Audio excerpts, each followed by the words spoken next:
झ्याक्ने यता आइज त ला बुढी आमाले देखिहाल्यो नि। किन आन्टी? सही पो मेरो घरको सिकुटी चोर्ने। होइन चोरेको छैन आन्टी। अनि के चोर जस्तो मेरो घर पछाडि आएको? यसो चरा मार्ने प्र्याक्टिस गरेको। मैले त चोरेको होइन नि आन्टी। कोनी तेरो अनुहार हेर्दा चोर जस्तो देख्छु।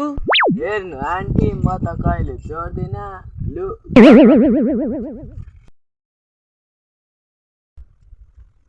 ओ हार्के हेर केटा त माथि नै शङ्का लाग्छ है मलाई त।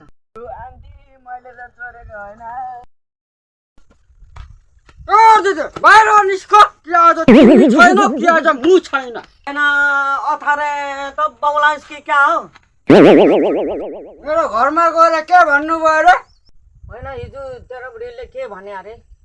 हिजो मेरो घरमा गएर के भन्यो अरे?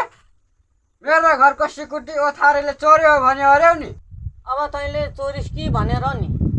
अब यो गाउँमा तै मात्रै छ फसाइ गर्ने अनि चोरिस कि भनेर नि। ए दिदी मेरो अनुहार चर्को जस्तो छ? म त यस्तो सोच्दैछु मेरो अनुहार त अम्बानीको छोरासँग मिल्छ जस्तो छ। तिमीले यस्तो कुरा गरिदिएर हेर त मेरो बुढीले घर त के आँगनको छेउ पनि 100 मिटर पर खेदाइरहेछ यहाँ। मलाई ठ्याम्बे झ्याक्ने यस्तो माथि मलाई नचोरी चोर लाग्यो।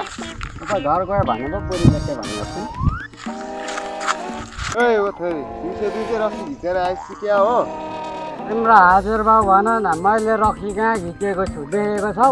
लागेकोमा बेसी बोल्दो रहेछौ। नेपालको मान्छेहरू त निम्ते बोलेर जङ्गलतिर पसिजान्छ होला।